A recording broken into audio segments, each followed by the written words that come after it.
بەهۆی بچووکی و خراپی پۆلەکەیان بەشێک لە قوتابیان بە پێوە یاخود بەدانیشتن لەسەر زەویەکە بەردەوامی بە خوێندنەکەیان دەدەن. ئەمە سەرەڕای گەرمی و نەشیاوی شوێنەکە.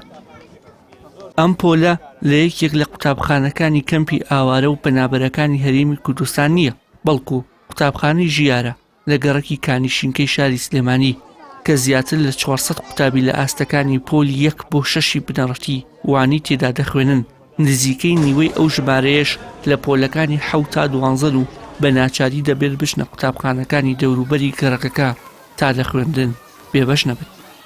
ئەو ژوورانەمان بۆ چاکە کاتێ بارانە بارێ ئاوی لێدە دەرەوە ئەمانەوە باخچەیەکی ڕاستاوەمان نەبێ و داواکاری منش ساحەیەکمان بۆکەن و تیمان بێت و باخێکمان بۆکەن و ئەم مەکتەبانەمان بۆ چاکەن و بە زستانانە دۆ بە ئاوی لێتە دەر و ئێمە سەرمامانەوێت.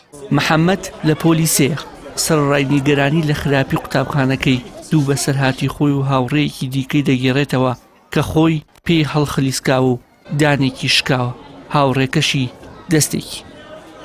وەڕادانم ئالە و سەقفۆ ئاهاتە خوارەوە مەترسیشی زۆریشم لەسەر بوو لەسەرەوەی دەست و قاچیشم بشکێ دانم شکا بەس چوون بەڵێ یەکسەر چوون بۆ ئیدارەی تر وتیانەبێ بیبی بۆ لای دکتۆر ڕۆشتم بۆ لای دکتۆر تیەوە خراپە لەوانێ دانی قەت چاک نێبێتەوە. باوکێک کە دوو قوتابی لە قوتابخانەی کانیشینکە بوون دەڵێ لەگەڵ بڕینی قۆناغی بنەڕەتی لەلایەن کوڕەکەمەوە ناچار بووم بیگوازمەوە بۆ یەکێک لە قوتابخانەکانی گەڕەکی ژاڵە. هیواخوازە حکومەت قوتابخانەیەکی نوێ و هاوچەرخیان بۆ بنیاد بنێت. من مناڵەکانی خۆم ڕاستەکەی لە گەڕەکی ژاڵە خوێنن لەبەرەوەی ئەم قوتابخانەیە هیچ شیاو نەبوو بە خوێندن، بەڵام من مناڵەکانی ڕین بە مناڵی خۆمەزانم، بە مناڵی خوشکبرای خۆمیان ئەزانم، بۆیە ئەم مناڵانە ژیانیان لە مەترسیایە خوا نەخواسە زۆپایە بکەوێت هەموو ئەم کابینانە بێ گەڕەگرێت. مامۆستا و بەڕێوەبەری قوتابخانەکە بەم شێوەیە باسی ڕۆژەکانی دەوامیان لە قوتابخانەکە دەکەن.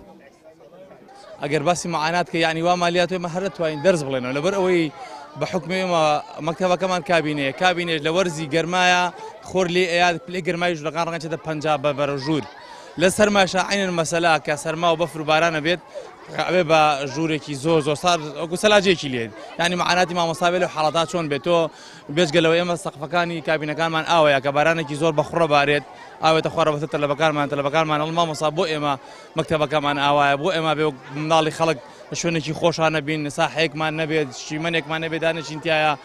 13 ساڵی ڕێکە ئێمە لەم قوتابخانەین بە حکمی ئەوەی ڕۆژ بە ڕۆژماری دانیشتوانی ئەم لادیە زیاکە ئەم گوندە زیاکە بە حکمی ئەوەی کە ڕووبەرێکی بچووکیان بۆ قوتابخانە دابین کردووە. ئیترە مەعانات هەیە ئەوە ئێمە پرۆسەی خوێندن لە ناو کابینا ئەکرێ پرۆسەیەکی زۆر قورسە، جگە لەوەی کە بۆ مامۆسا قورسە، جگە لەوەی کە پۆلەکان ژمارە قوتابیانی زۆرە، دوای سەعات 11 بۆ معلوماتان خوێندنیتان نامێنێ، گەرمە کابینە گەرمە، قوتابی تەحمل ناکە، مامۆسا تەحمل ناکە.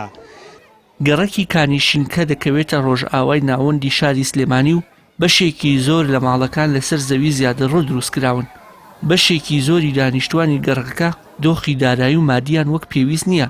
ئەگەر حکومەت قوتابخانەکەیان بۆ نوێ نەکاتەوە و قۆناغی ناوەندی و دواناوەندی بۆ زیاد نەکات، مەترسی هەیە بەهۆی تێچووی زۆرەوە نەتوانن منداڵەکانیان بۆ درێژەدان بە خوێندن بنێرنە دەرەوەی گەڕەکەکە و بەم شێوەیە ژمارەیەکی زۆریان لە بڕینی قۆناغەکانی دیکە و بەدەسێنانی بڕوانامەی دڵخوازی خۆیان بێبەش دەبن.